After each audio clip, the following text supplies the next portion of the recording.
Yeah, there is this audio message I saw online from Pastor David saying that you will never come out of poverty if you are paid to work in God's house.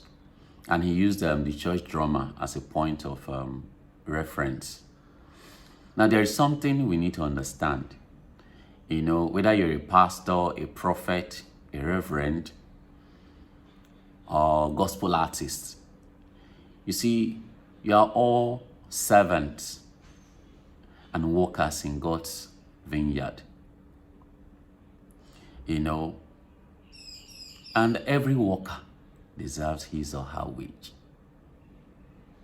Now, my question is, if you are not meant to be paid for working in the house of God, how are you supposed to take care of your daily needs? Are you supposed to take care of your family? And especially for those that have taken these services as their only means of survival. Now, let us even come down to the pastor. Now, how do you get paid for your own services in God's house? Do you have to wait for men and women that comes to the church to appreciate you for the good works you're doing? And if that is the case, then what happens to the offerings, the tithes, the special donations? You know, that is carefully and consciously arranged in order to get money from people. What happens to those monies? Is it just for church projects alone? Is it not from there that the pastors, the reverends, are able to take care of their own daily needs? Now, if you take care of your own daily needs through this means, now you are saying that these other workers, now bear in mind that some of those guys, if not all, this is their only means of survival. Some of them go to schools, spend 2 years or 1 in order to master their crafts. And they do a lot of personal developments. They don't stop at that in order to get these things sorted out. So what happens to them? How are they supposed to be paid? How are they supposed to, you know, take care of themselves, their family, and all that? You see, these songs that, you know, when it's being played in the church, we see us, you know, being in the spirit to connect with God, you know, for worship, even for thanksgiving, praises to God and all that.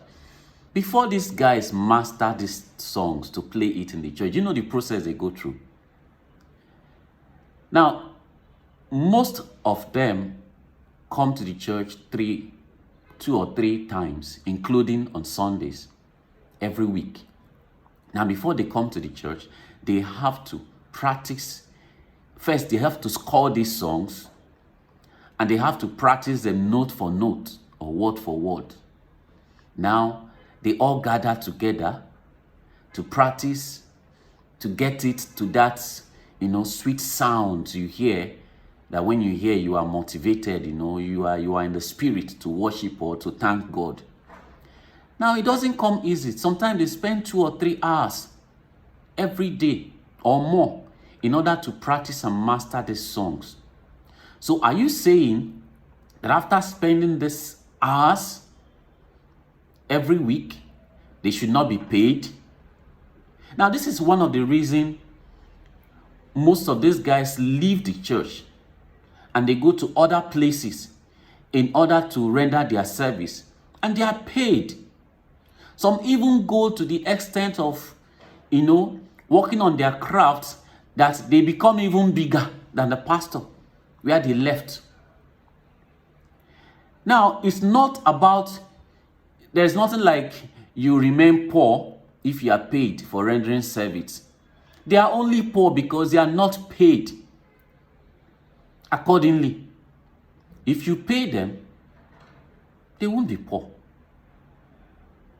So we need to take away this mentality of working, you know, doing a free work And most will even come with the point that these instrumentalists, they were trained in the church with the church instruments and all that. Even if so. Now, let's come to the corporate world. There are people that, most companies, you train your workers. So because you trained somebody to work for you, the person should remain a perpetual slave to you. You won't pay the person salary. It doesn't work that way. You're only training the person so the person will become better to work for you, to give you good service. So these guys, they have families. They take care of themselves. So if you don't pay them, what do you expect them to do? So the point I am trying to make here is, though it's not all pastors that fall into these categories. I've seen those that pay and pay very well. But for those that still have that mentality that you have to work free for them, you need to understand that these guys have family. And they are only poor because you do not pay them what they deserve.